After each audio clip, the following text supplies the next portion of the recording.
Hello, hello, hello, hello, hello. I believe we are live. Say what's up to the people, Dad.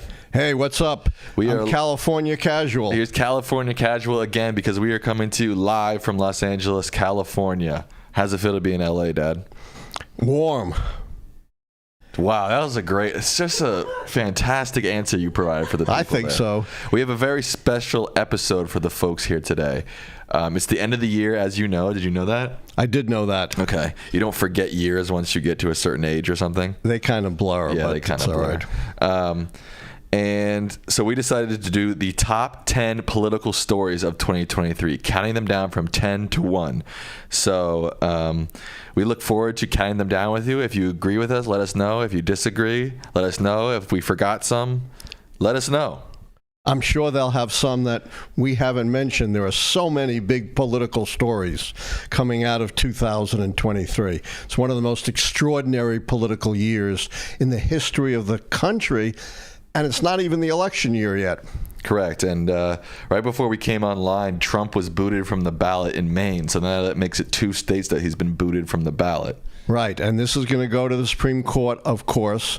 Remember, the Supreme Court decided the 2000 election in favor of George W. Bush by stopping the Florida recount when Bush was ahead by 537 votes out of 6 million votes cast. Yes, I'm wearing a Yankees hat. I'm not a Yankees fan, but I had a bad hair day, so I had to throw the Yankees hat on. I never have a bad hair day. If you see me looking down, I'm just looking at the chat on my phone because we can't see it on our computer. So I'm looking down at the chat on our phone.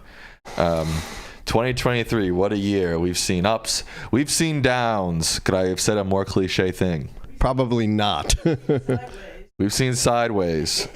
Greetings to the people out there. Hello, NF, I Heart New York 2001, Matt Sheridan, Kathy Holloway, Ross Goldberg, Patrick Murray, Pierre Holmes. We have any presidents? Jim Blowers, Nick. President Belichick is here. All right. President Belichick is here. Even though we're not fans of Belichick, we are fans of this President Belichick. We are. Hey to Barry Smith, Jordan Marchev, Joe Ghost. Joe Ghost is here, Dad. Woo. Let's get this countdown started. The top 10 political stories of 2023, starting with number 10, the Alabama voting rights decision. Yeah, this one may be a little bit obscure, but it's of great importance. Alabama is a state with a very substantial African-American population, but the Republicans who control the government gerrymandered racially the congressional seats to give African Americans only 1 seat. The lower court found it was an illegal racial gerrymander. It went up to the U.S. Supreme Court, which has been not very favorable to voting rights. And in a great surprise to a lot of observers, the U.S. Supreme Court agreed that Alabama had adopted an illegal racial gerrymander and had to draw a second African-American black opportunity district. It was a very rare upholding of voting rights by a conservative Supreme Court, and it has implications for other states, like the state of Louisiana, that looks like it's also going to have to draw a second black opportunity district. Sakin 13 says, Alabama voting rights worthy of a top 10. Yes, so people are agreeing with you. All right. Barry Smith says, removal of Santos is a big story for the year. Well, I guess you're going to find out if that's on our list. This is a list made by Allan Lichtman, and Allan Lichtman alone. Right, and feel free to dispute it, supplement it, give us your own, because in fact, we could probably cite 20 significant events from 2023. Right. And there's already a super chat. I'm going to get to the super chats at the end of the list. So if we you want love to our super chats. We need go them. ahead, but I'm not going to read them to the end so we can go through the list. Number 9, the abortion referendums. Yeah, this is extremely important.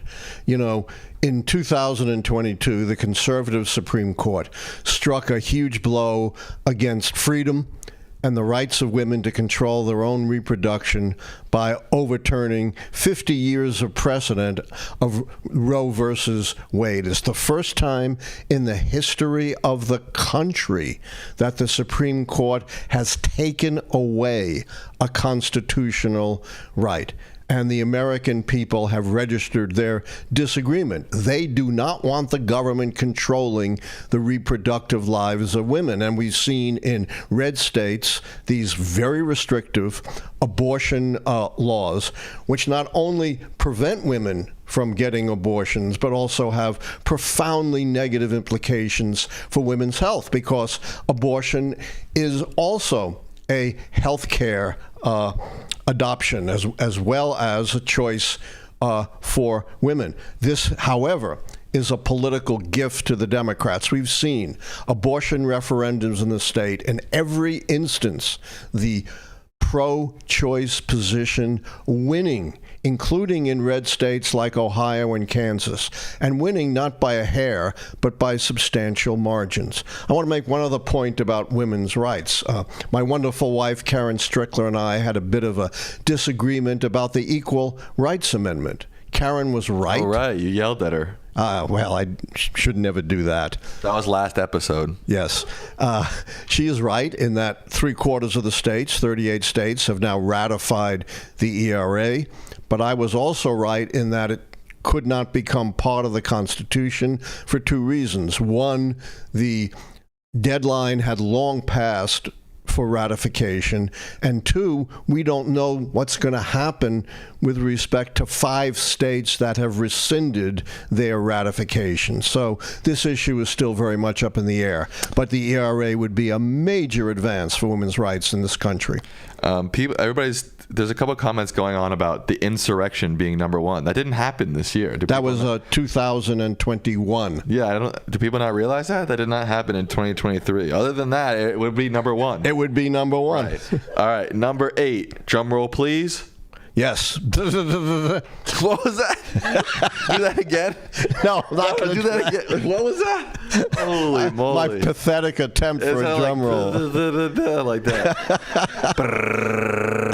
That's much better. McCarthy tossed out of speakership at number 8. Yeah, this is unprecedented for members of the Speaker's own party to toss out the Speaker on this case, the grounds because he did the right thing. He pushed through an extension of the continuing resolutions on the budget to stop a disastrous shutdown of the government, which would have harmed more than 1 million federal employees and federal contractors. Facts. Yes, and perhaps plunge the economy into a recession. We also had, of course, related to this, another person tossed out of the Congress entirely, and George that was Santos. The consummate liar, George Santos. Bing, bing, bing. There will now be a special election for that open seat. And this also comes with the addition of Mike Johnson. So yeah, this is extraordinary. We tied the two together, right? Yeah. They replaced McCarthy with one of the most extreme members of the Republican caucus, Mike Johnson, who's a basic theocrat who believes that his version of Christian values should govern the country. And it's a very narrow and distorted meaning of Christian values that focuses on things that are virtually no part of Jesus' teaching, like abortion or homosexuality, and ignoring the great thrust of the teaching of Jesus, which is to warn against the evils of greed and wealth and to focus on the need to tell the truth, to be honest. Patrick Murray says they would move the ousting much higher. Well, look, at the end of this episode, put your own top 10 in the comments, and we'll see how we relate and compare to your top 10. Are you ready for number 7, Dad? Yes, and of course, the rankings are subjective. Really? Really? Wow, that's shocking to me. Yeah. Yes, of course they're subjective. Number 7, Biden turns 81. Yeah. The oldest major party candidate previously was Biden, but not counting Biden, who was the other oldest candidate ever to run, Sam. Give me a second to think about it. Don't rush me. Froggy's not going to buzz you. To run or to win? To run. The oldest candidate ever to run? Major party candidate. Major party candidate to run. And they didn't win, I'm assuming. They won. They won. Reagan. Ronald Reagan in 1984, 73. So Biden tops him by 8 years. And that's going to be an issue ongoing throughout 2024. Paul Folo says Biden is Chernenko. What does that mean? I'm not sure what he means by that. It must be sure another, sounds like a Russian leader. What is Paul? Who is Chernenko?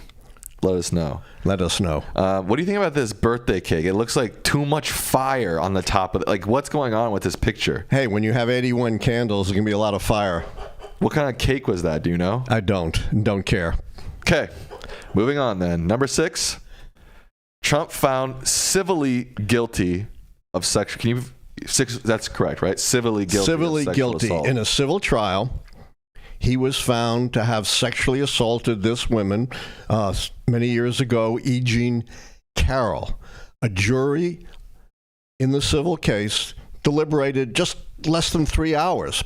You know, a drop in the bucket for jury deliberations in a case like this, and they found, yes, Trump had sexually assaulted E. Jean Carroll, hurt her, and then defamed her by attacking her accusations of sexual assault. I believe it was also rape, although technically, because of some narrow provision of New York law, it didn't count as rape. Think about this. You know, a candidate, Herman Cain, several years ago, 3 women accused him of sexual harassment. No trial, no proof. He was gone in an instant. There is the Republican chair in Florida who's been accused of sexual assault, and Republicans are all up in arms over it, calling for his resignation, and they don't seem to care that Trump was found civilly guilty of sexual assault, consistent with the Hollywood tape showing him bragging about sexually assaulting women. And by the way, you know, some 20 women have accused him of sexual assault and harassment. You know, Republicans have always championed themselves as the party of personal morality and personal responsibility. That's down the drain with Donald Trump. Did I spell civilly correct? Civilly, I think you did. Civily. Yeah. I initially spelled it with 2 L's. That's incorrect. Yeah. Right? Well, I fixed it while you were talking. That's very good. I didn't notice that. We're about to crack into the top 5, Dad. How does that make you feel? We're going into the top 5. You know, the differences among them are very, very small. Any of these could be moved up or down, quite frankly. Here we go. Yeah, we're moving fast. That's a good thing, because we want our listeners to chime in. Don't we? Yes. Yes. Number 5, into the top 5. DeSantis campaign collapse. This is just extraordinary. You know, Ron DeSantis, the governor of Florida, won re-election by 19 points in a state that tilts slightly Republican, but is not overwhelmingly red. And he was considered to be the major challenger to Donald Trump, and perhaps the only one capable of toppling Donald Trump and winning the Republican nomination. And DeSantis proved to be. You always do that. You always call him DeSantos. There's George Santos and Ron DeSantis. And, you know, they're both totally discredited. DeSantos has run one of the worst campaigns. DeSantis, you did it again. Did I do it again? You did it again. Didn't he do it again? He did it again. Good thing I've got someone young and sharp to keep me on the ball here. DeSantis has run right there. One of the worst campaigns in history. And it's not because of bad tactics and strategy. Well, that plays in. He was too chicken to go after Donald Trump. How do you beat Donald Trump when you won't lay a glove on him? And the critical thing is he turned out to be an awful candidate. Yeah, he stinks, dude. Yeah, just everything was forced and phony. You know, nothing came naturally. He had nothing to offer the American people. Bye-bye, DeSantis. A bunch of people are asking you about your thoughts on the Nikki Haley Civil War comments. Did you hear about that? I did, and I thought that was just awful. How can you answer a question about the causes of the Civil War without saying the cause was slavery? She gave some platitude, some meaningless statement about this was all about government controlling people's lives. What does that mean? You talking about the fact that the Lincoln government wanted to stop the expansion of slavery and that impeded states' rights? Well, the Confederate government, the Confederate movement, had nothing to do with states' rights. I would suggest you all look at the Confederate Constitution. It's available on the web, and it is anti-states' rights. It prohibits any Confederate state from doing anything about the institution of slavery. Whose candidacy is worse, Haley or DeSantis? Probably DeSantis, right? Probably DeSantis, although, with this incredible answer, totally tone-deaf, ignorant answer, Haley seems to be wanting to give DeSantis a run for his money. You said DeSantis. You said DeSantis. I'm learning. Wow. Even at my age. That's so nice. And it seems like Vivek has sort of plummeted into nothingness. Who has? Vivek Ramaswamy. Oh, God, yes. Called a Trump light without any of Trump's, pizzazz or appeal. Yeah, he stinks too. He's in many ways worse. Yeah. All right. Going into number 4. How many languages can you say 4 in? Let's see. Yeah. Let's move on. What? I'm blocking on that. I You can't even do Spanish? Fear. Okay. I like putting him on the spot. He crumbles. Quattro. There you go. There's 2 languages. 91 felony indictments of Trump at number 4. Yeah. No former president or major party presidential candidate has ever been indicted on even one misdemeanor count. And we have Trump indicted on 91 felony counts. This is totally without precedent. And some of these charges represent the most serious indictments of any kind in the history of the country, more important than the Watergate indictments or even the indictments of the alleged atomic bomb spies. Because if we look at some of these indictments, he is indicted for undermining the democracy of the United States. He is indicted for endangering the national security of the United States by stealing national security documents and mishandling them in multiple ways. So these are not minor issues. And of course, Trump takes no responsibility for anything he's done, saying, this is a witch hunt, an attempt to get him. But in fact, it's not that at all. The cases are very strong. They're based on Trump's own actions, not on, someone's attempt to get him. And my prediction is, Trump's a master of delay, and he may delay these trials indefinitely. But my prediction is if any of these cases go to trial before the election, Trump will be convicted, and that will scramble the race in unpredictable ways. Everybody is shocked that this is only number 4. People are saying they thought it was going to be number 1. Could be. That's fair enough. But I think there are yet even some more important things. Obviously. But, arguably any one of these 1 to 4 could be one. We're about to slide into our top 3. Let's go. Top 3. That's always. What are your top 3 favorite ice creams? Pineapple, coconut. Yuck. Cookies and cream. Good. And vanilla fudge. Good. Okay. 2 or 3 that's not bad. Not bad. Okay. Number 3, mass shootings. There have been nearly 2 mass shootings every day in the United States in 2023. That is mass shootings that wound or kill 4 or more people. More mass shootings in the U.S. than in all our democratic peer countries combined by far. I wrote a book about this called Repeal the Second Amendment, The Case for a Safer America. And one of the things I cited was a satirical comment by The Onion, where it is said, American politicians say there is nothing we can do about it, representing the only country where this happens in a large-scale basis. Of course, there are things we can do about it. In the United States, mass shootings, I have to say, are only the tip of the iceberg of gun deaths.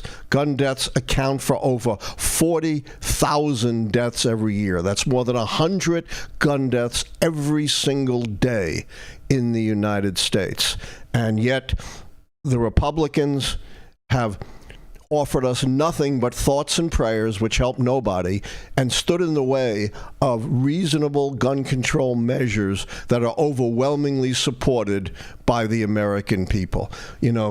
Gun deaths are the major or one of the most major causes of deaths among young people in the United States. It's just a tragedy.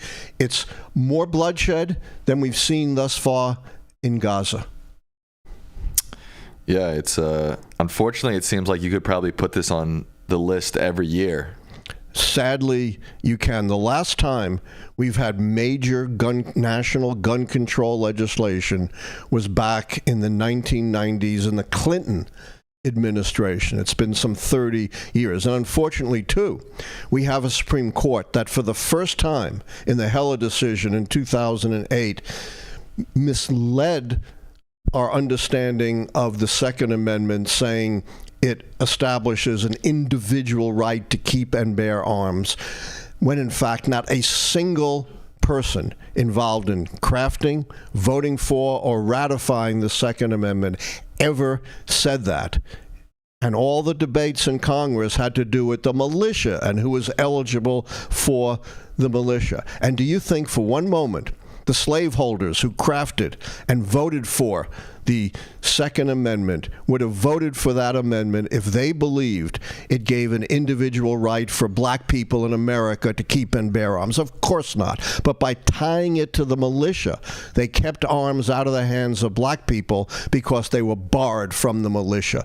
The idea that the Second Amendment protects an individual right to keep and bear arms is the greatest hoax ever perpetrated on the American people, with these kinds of tragic results. Is this the highest year yet? Did you say that? Or is that not out yet? It's not quite done yet. I haven't seen the final, but it's certainly right up there or the top. Unfortunately, this is not, as you say, unique to 2023. Ow, you just poked me. I poke you? Jeez, man. You just poked me. Oh, you're tough. You can handle it. Handle it. Wow, we're careening. We're zooming through this list. We're already in our top 2. I told you we should have done more. Before we came on here, I said, we should do more. He wanted to do 5. I was like, we'll be done with 5. Just keep moving. We want to give our audience a chance to chime in here. Yes, sir. Number 2. Hottest year on record. Hottest year on record. Catastrophic climate change is not a theory anymore. It is here. The planet is burning up. It is so manifest in extreme temperatures, in droughts, in wildfires, in rising sea levels, in tornadoes, in storms. And the reason I have this as number 2, if we don't solve climate change, then very little else is going to matter, because we're not going to have a livable planet. And unfortunately, the U.S. and the world has done very little to stop climate change. As my wife, Karen Strickler, who heads the PAC, Vote Climate PAC US, tells me the answer is to vote climate. And her PAC puts out a climate change scorecard for every congressional race, House and Senate, as well as races for president, governor, and state legislature. Go to the guide. It'll tell you how to vote climate. But this is another one you could probably put, pretty much every year for the last, I don't know. But it's just getting worse. That's Right. why I have it as number 2, and because it's an existential threat to our survival. And by the way, Yes. it's you young people Right. who are going to be hit by this, not us old folks. Right. I've heard you say that before. And it's more true than ever. Right. All right. Wow. Here we are at number 1 already. What And a I year. bet they can all guess what number 1 is. All right. Let's see. I'm going to pause for a second. Let the chat try to guess. What do you guys think number 1 is? We've already gone through 9 of them. There can only be 1 left. So what do you think it is? I'm waiting for people to start chatting in the chat. What's raging Number one, around George the world? Santos, incorrect. No, not even close. October 7th, Trump's mug shot. Biden impeachment. Trump's mug shot. These are the guesses that we're This is getting in right way more important than any of those. Joe Biden loses 2024. Well, that's a... You've contradicted yourself in that very... Yeah. Sam's pregnant. I'm a man. I can't believe you haven't hit what's going on in the world. Tears of the Kingdom. No, some people are... Okay, we've got a couple guesses that have gotten it right. Trump dictatorship. I mean, that didn't really happen yet, luckily. Luckily. Midterm elections. That was 2022. That was 2022. This is way more important. All right, we definitely have a few people who have guessed it right. Okay, number one, Kiko got back in the house. Number one, our dog's back. And the number one, according to Allan Lichtman, political story of 2023 is wars in Ukraine and Israel. Absolutely. You know, the war in Ukraine has been raging now for nearly 2 years. And unfortunately, while the Ukrainians, with aid from the Western coalition that President Biden put together, have miraculously resisted the attempts of conquest by the dictator Vladimir Putin of Russia. But the war has ground to a stalemate. And the outcome of this war is critical for the national security of the United States and poses a political challenge to both Republicans and Democrats. And astoundingly, right now, in 2023, Republicans have held up American aid to Ukraine in order to hold that aid hostage to something that is totally unrelated, and that is their priorities on immigration. You know, for 20 years, Congress has tried to craft a comprehensive immigration policy and failed. It's not going to happen by holding Ukrainian aid as a hostage. Republicans have to recognize the critical importance of resisting Russian aggression in Ukraine, because if Putin wins in Ukraine, which could happen if they don't get American aid, he's not going to stop there. He's going to try to recreate the Soviet empire with profound implications for the possibility of devastating war and the national security of the United States. And then, of course, there is the war in Israel, which is marked by horrors on both sides. The horrific attack by Hamas on Israeli civilians, killing some 1,200, including women and children, and then Israel's devastation of Gaza.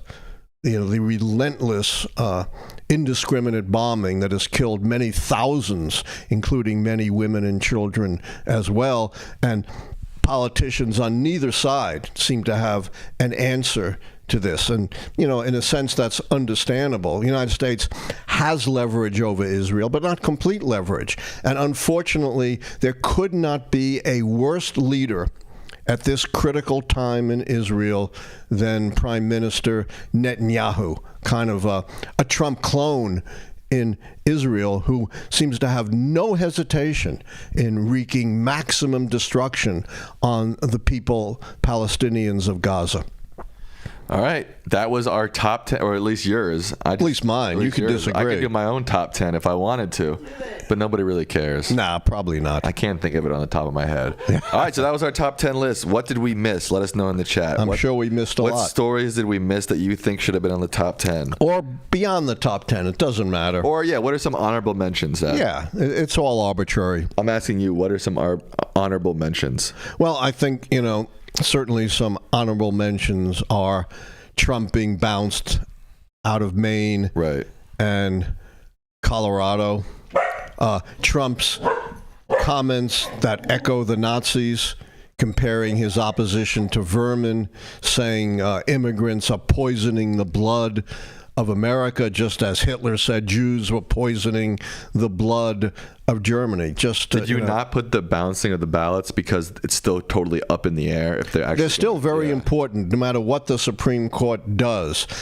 But the real substance of them will happen probably in 2024. Probably, but you know what happened in 2023 is very important. because not only does he get bounced from the ballot, and the Supreme Court may find some technical way of worming out of that, but courts have now determined that Trump engaged in an insurrection. Whether or not that disqualifies him under the 14th Amendment is another question.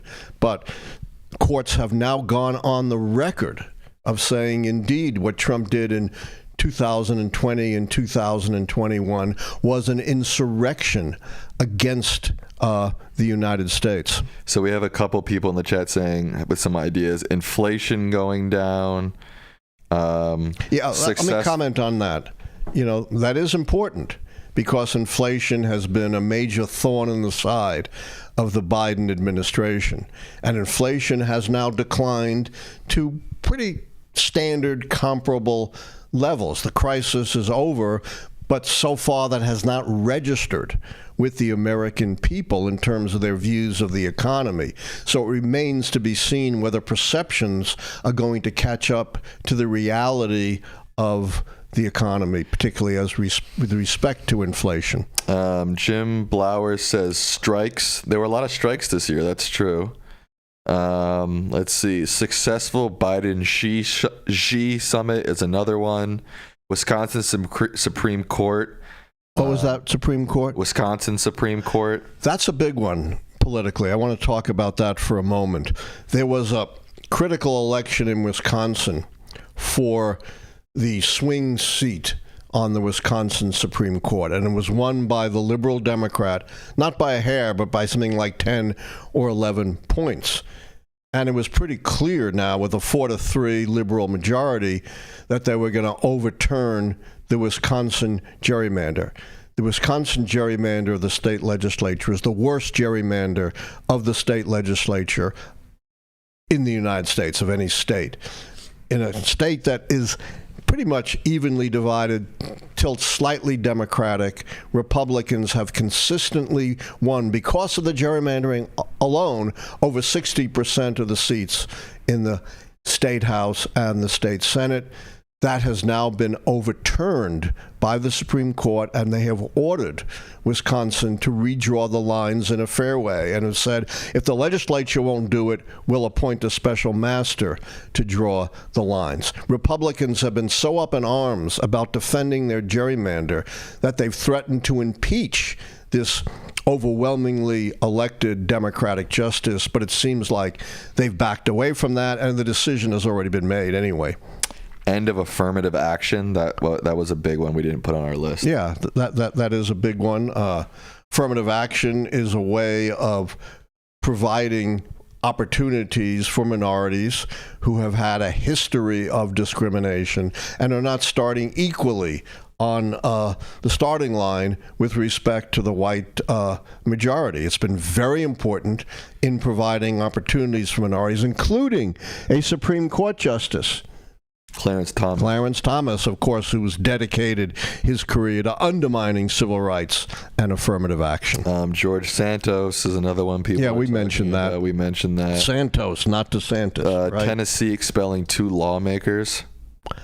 Gun rights. Yeah, that 3. 2 African American men and 1 white woman on the flimsiest of grounds that, their protest about gun deaths somehow violated quote-unquote decorum, not a standard basis for expelling anyone. And, of course, what then happened to the Tennessee 3? They let the white woman back in, right? And I don't know the 2 black men won re-election, yeah. And they're right back in there. People are also saying Republicans starting an impeachment inquiry into Joe Biden. Yeah, that's certainly a legitimate one, although Republicans have absolutely no basis for an impeachment inquiry.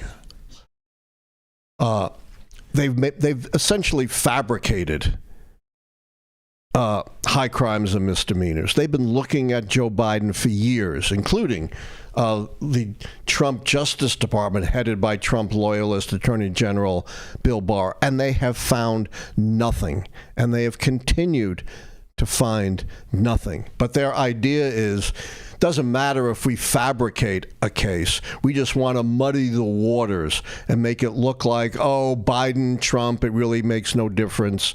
They're both corrupt. But they're really playing with fire here. You know, just as there was a big backlash against the impeachment of Bill Clinton, there could be a real backlash if Republicans go on a party line with no basis to actually pass articles of impeachment against Joe Biden. All that's going to do is solidify a Democratic base that so far has a lot of doubts about Joe Biden and is not real enthusiastic about him. Nothing like a Republican impeachment to tighten up the Democratic base. I got another one for the list.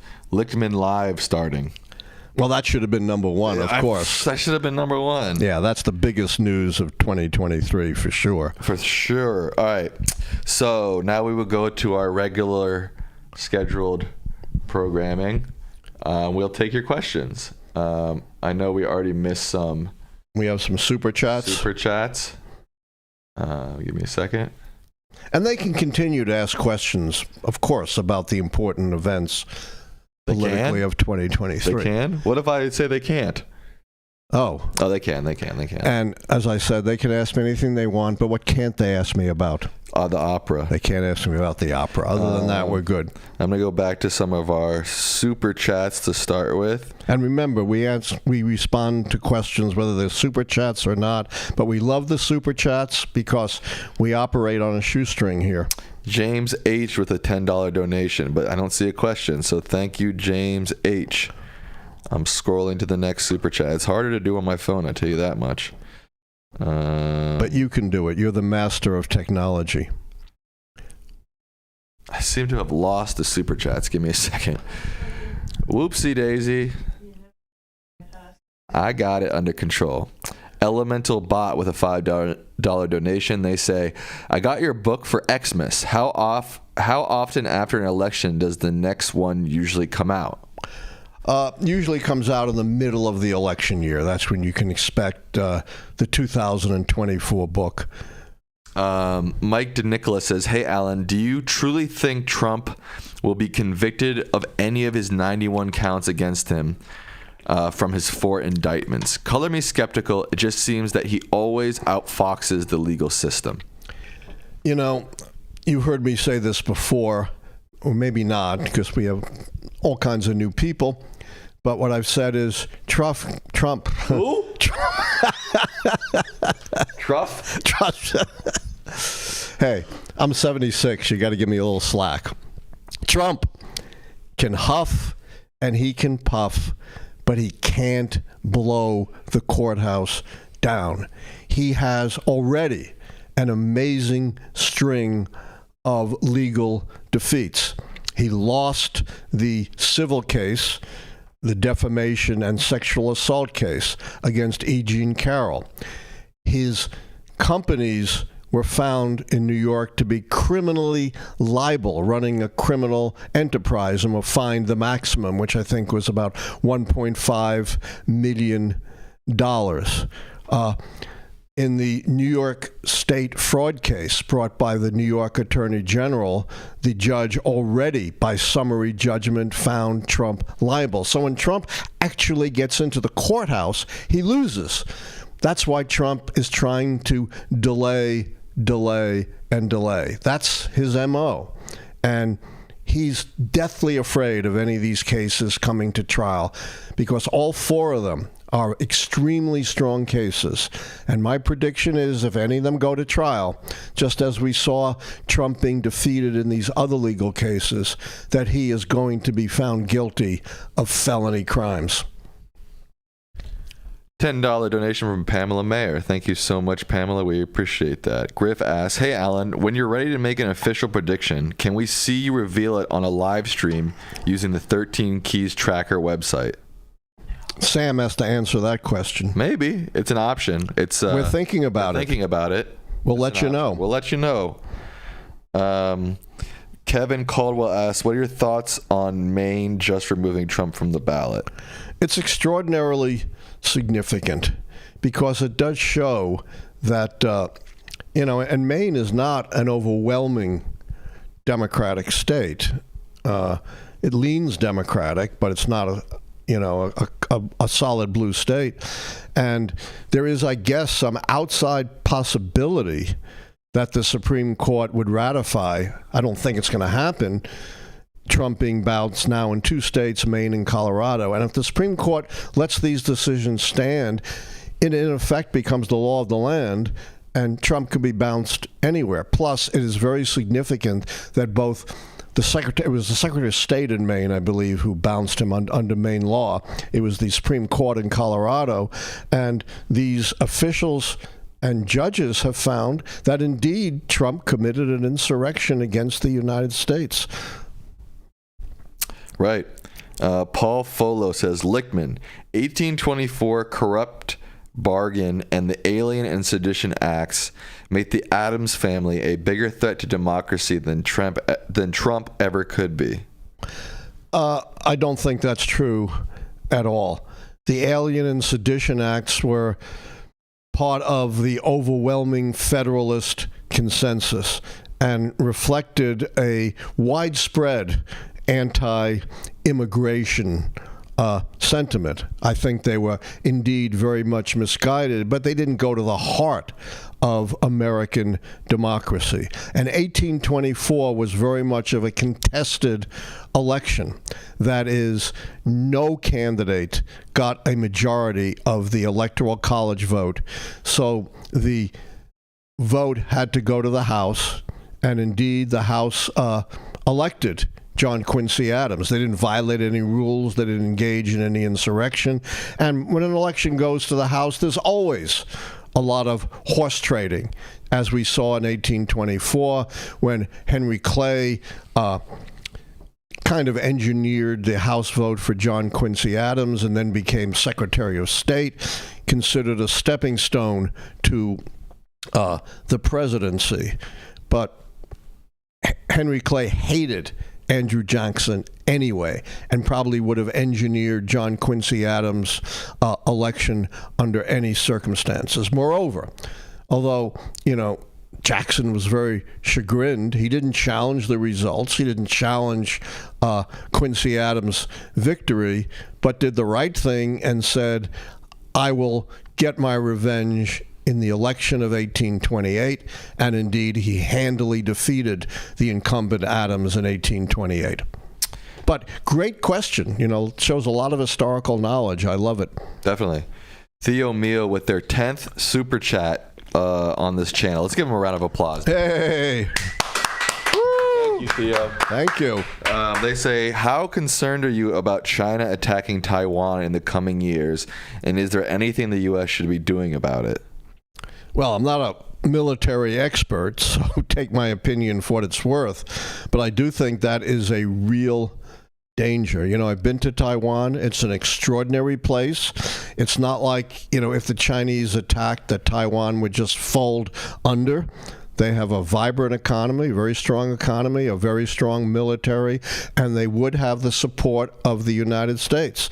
And the best way, in my view, for the United States to deter a Chinese attack on Taiwan would be to strongly indicate to the Chinese that we are not going to back off our commitment to the protection of Taiwan. The Chinese would be taking a huge risk by attacking Taiwan. I'm not saying it won't happen, who knows, but the U.S. could certainly help to deter it. Mike DeNicola asked, do you think any Ukraine aid will reach them in time in 2024? I think some compromise will get done, but you never know. I completely agree with that. I find it hard to believe there can't be some kind of compromise and that the Republicans would be so short-sighted as to block aid to Ukraine. We've seen this movie before. Prior to Pearl Harbor, when the war was raging in Europe and in the Far East, there was a very strong America First movement like the Trump movement today. And many Republicans believed it would be no problem if the Nazis took over Europe.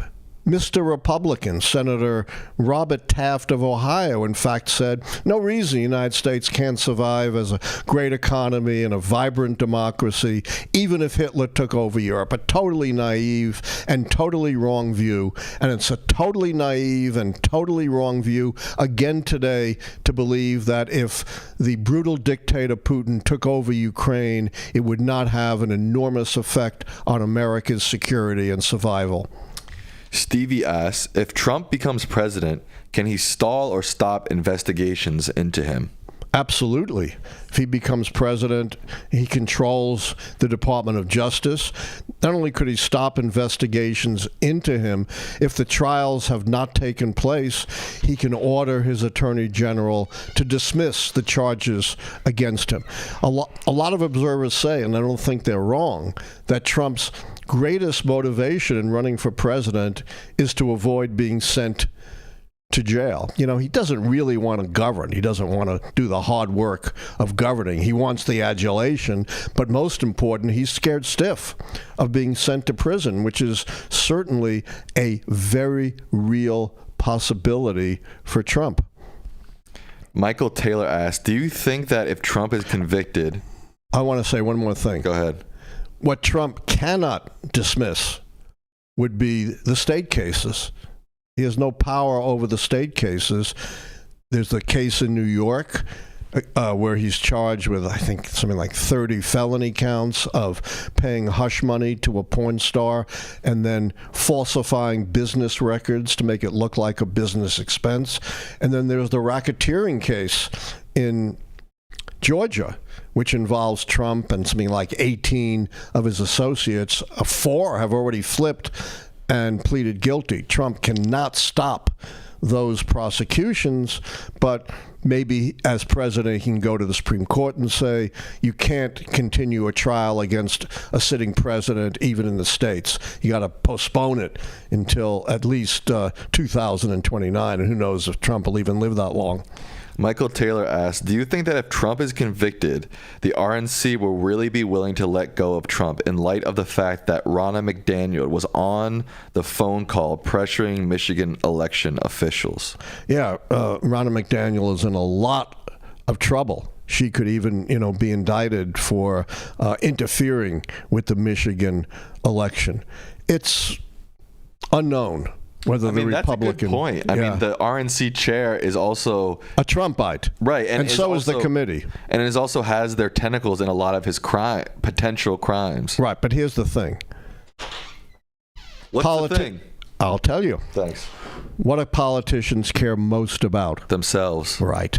And if they think it's going to hurt the party to have a convicted felon run, then even though they may be Trumpites, self-interest may well prevail, and they could remove Trump from the ballot. Or if he's convicted prior to the convention could decide to go in a different direction. Ross Goldberg asks, what do you think about top Dem strategist James Carville having recently said that he's very pessimistic about Biden's chances in 2024 due to having lost too many black, brown, and young voters? James Carville is just another one of those seat-of-the-pants pundits. He did one great thing running 30 years ago, the Clinton campaign of 1992, and he's traded on that for the next 30 years. He's a good pundit, but what have I always said about the pundits, Sam? You don't like them. Well, more than that, ignore them.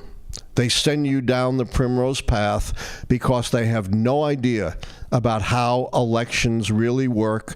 They just shoot from the seat of the pants, and they are so often wrong, as they were calamitously wrong about the election of 2016. A lot of them were wrong about the election of 2012. So I always say, keep your eye on the big picture as gauged by the keys to the White House, and forget the pollsters and forget the pundits. R. Shelton with their first super chat. Thank you, R. Shelton.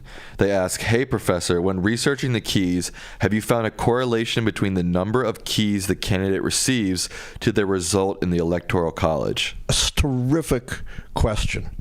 And the answer is yes. there is a correlation, but it's far from a perfect correlation. And it is true that when a candidate loses a lot of keys, like in 2008, they usually do poorly in the Electoral College, or when they win a lot of keys, like Reagan in 1984, they do well in the Electoral College. So there is a correlation there, but basically I just call winners and losers and don't try to estimate the Electoral College vote. What really matters is who wins, not the magnitude of the Electoral College vote. Remember, George W. Bush won in 2000 by 1 Electoral College vote, and he governed as if he had won the Electoral College by 100 Electoral College votes. Nope. Theo Meal asks, would/can you call the election if you know just enough keys but don't know them all? You can call the election when you don't know every single key. So I called the 2008 election 3 years ahead of time when I didn't know, for example, that the Democrats would nominate a charismatic candidate, and I didn't know that the economy would slide into recession in 2008, but there were enough other keys out against the Republicans to make the prediction. Jim Blowers wants to know, how does Trump compare with Aaron Burr? That's a terrific question. They're very similar. Both were concerned only about themselves, had no interest beyond self-aggrandizement and power, didn't care about the state of the country. So in that sense, there are similarities. And Burr came within a whisker of becoming president in the election of 1800 when he tied with Thomas Jefferson in the Electoral College vote. The vote went to the House. It went through many, many ballots, and it was only shortly before inauguration that finally it was Alexander Hamilton, a dedicated Federalist, anti-Jefferson candidate, who decided, as much as he didn't like Jefferson's policies, he thought Burr was a danger to the Republic, and persuaded the Delaware representative to switch to Jefferson, which resulted in Jefferson winning election in the U.S. House. The Alex Treefire wants to know your thoughts on the stadium being built at Potomac Yards in Virginia, moving from Chinatown to Potomac Yards, Alexandria. I really don't have an opinion. No opinion. On that. No. We'll pass on that one. Aiden's Aesthetics asks, how rare would Democrats taking back the House in 2024 be historically? Wouldn't be all that rare. That certainly can happen. In 1952, the Democrats had held the House from 1932 to that year, with one exception, and that was 47-48. And then in the election of 1952, the Republicans took back both the House and the Senate, as the Democrats had done under Truman in 1948. In 1980, Reagan did not quite take back the House, but he did take back the Senate from the Democrats. So you can have changes in the Congress in presidential election years. Letitia Hicks with a $50 donation. Thank you so much, Letitia. They have 2 questions. For $50 donation, I'll answer 2 questions, but one at a time. One is why do United States politics only have 2 parties? That's a very interesting question, and there are fundamental reasons. One reason is we don't have proportional representation. We have the first past the post system. To win as president, you have to win a majority of the Electoral College. To gain seats in Congress or state legislatures or local elections, you have to win a plurality of the vote. Doesn't matter if you come close, you don't get any seats, you don't get representation as president. In addition, over time, it is the major parties that have scored a an enormous fundraising advantage, very difficult for third parties to gain the kind of funding you need to be competitive in American politics. And then there's this huge bias in the media in favor of the major parties. Finally, the major parties have guaranteed spots on the ballot. That's not necessarily true of a third party or independent candidates. Their second question is, why is the Republican Party becoming racist and so different than Abraham Lincoln's party of Republicans? They are quite different from Abraham Lincoln's party, but this is a long-term trend. It's not just something that happened recently.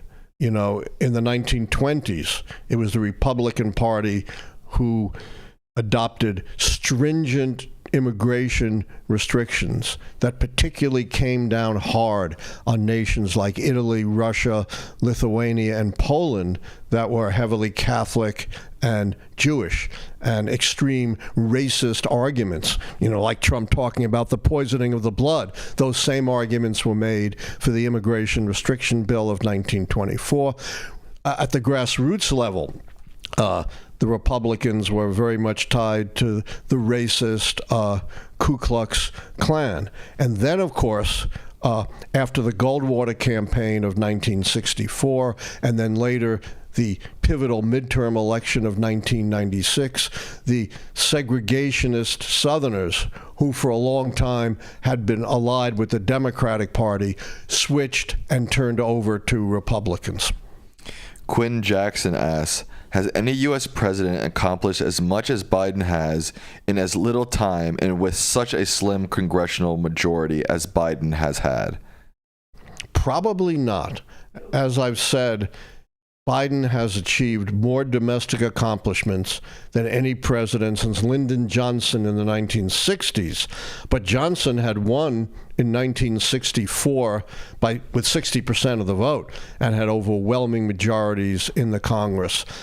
And so he was able to pass things like the Voting Rights Act of 1965, Medicare, Medicaid, aid to education, environmental bills. It's very difficult to pass things with such a slim majority. You know, not a single Republican voted for Biden's signature legislation, his tax reform and climate change bill. 0 Republicans. Only a very few Republicans voted even for his infrastructure bill, even though for 4 years Donald Trump had promised to pass an infrastructure bill and had never done it. A comparable accomplishment, although not with as many bills, but was Barack Obama's passing of the Affordable Care Act in 2010 with very slim majorities and without a single Republican vote either. He had to have every Democrat lined up behind it. But I have to say, you know, for all of Biden's accomplishments, people don't know it. They're not aware of it. He's gotten virtually no credit for anything he's done, and that partially is due to something I've been harping on for all of our presentations, if you've been listening, and that is the very bad messaging on the part of Democrats. Batman asks, our very own vigilante asks, our own superhero. There you go.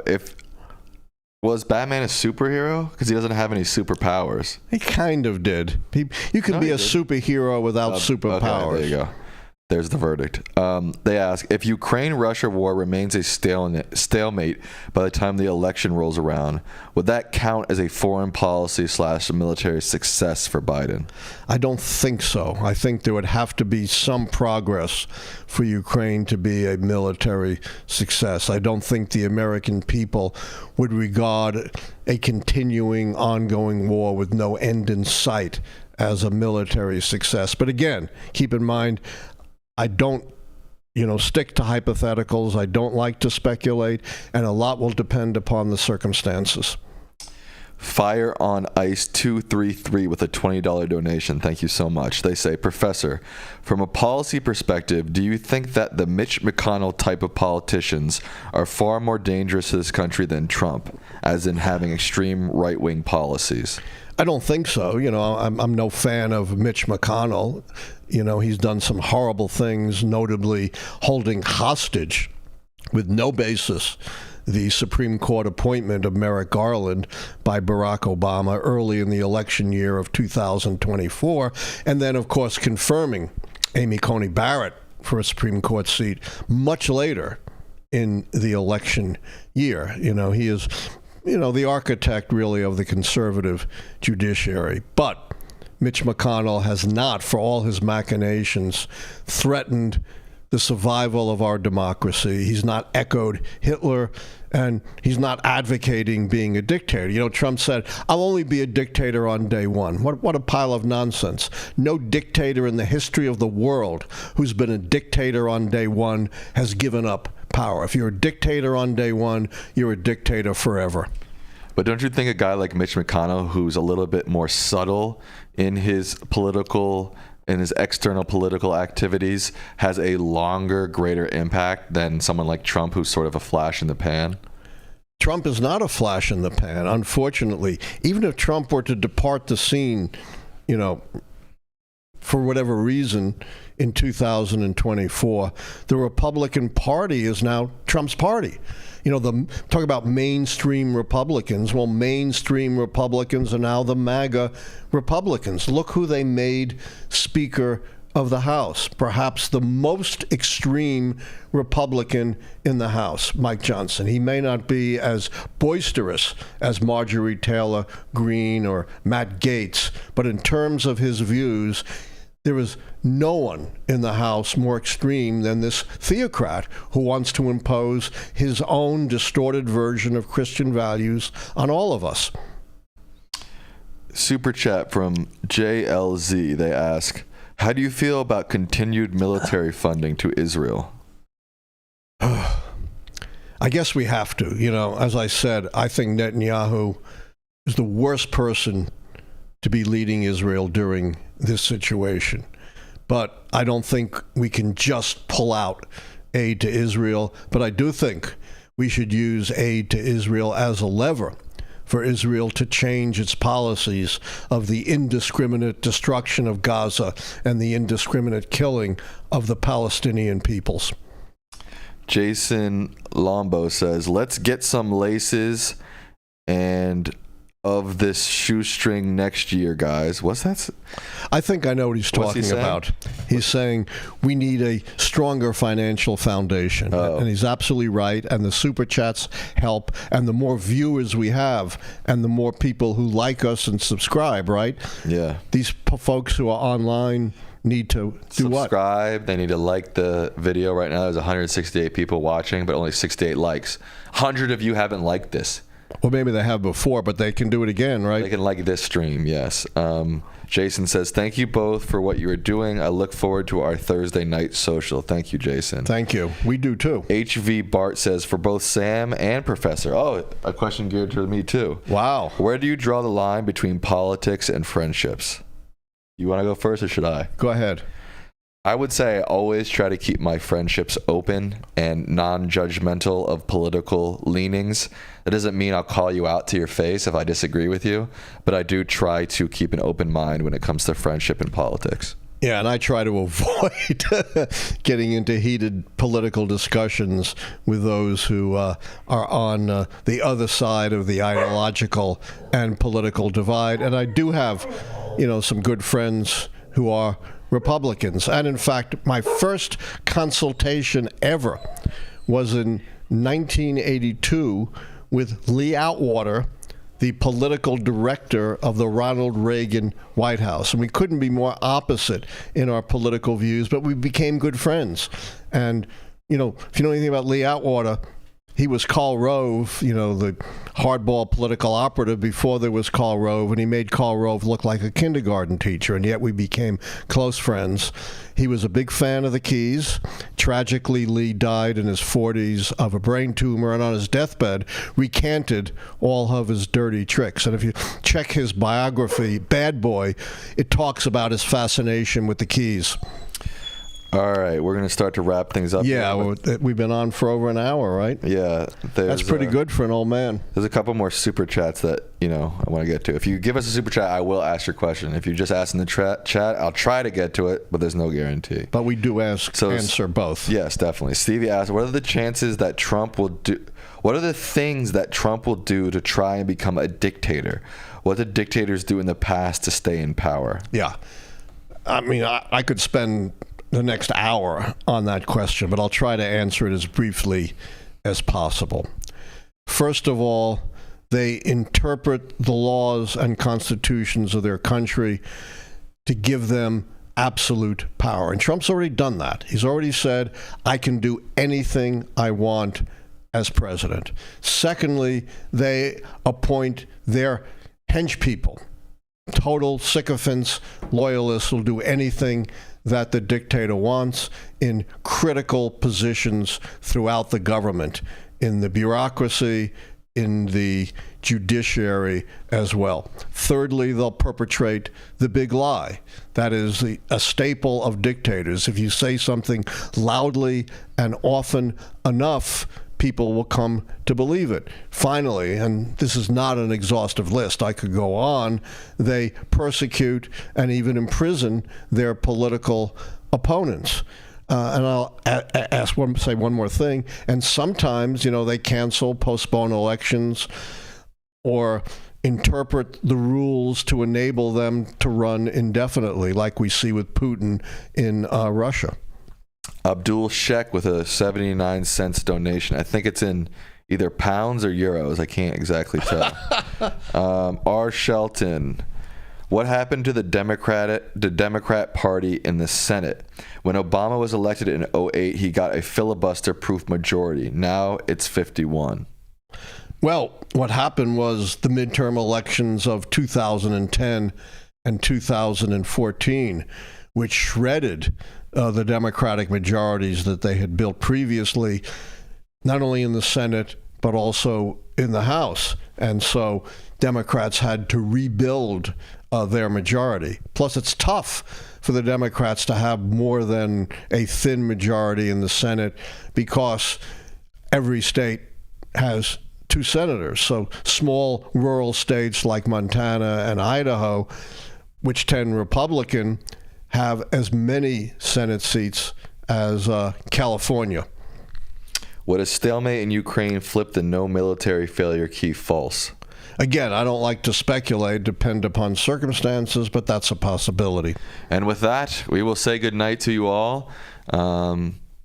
We counted down the top 10 political stories of the year, Dad. And they pretty well agreed with us. Pretty well agree with us. But again, make your own list in the comments, 1 through 10. I'm interested to see what people have to say. He's interested in having to see what people say. Right. These are, they're all debatable. All right.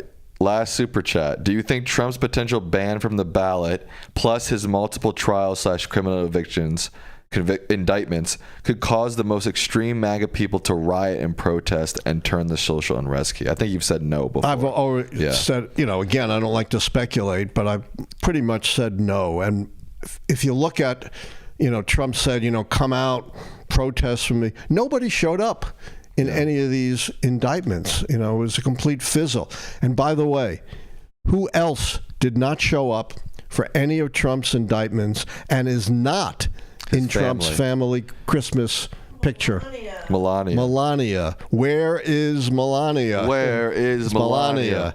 Where is Melania? If you can't even have the support of your own wife, how do you expect the American people to support you?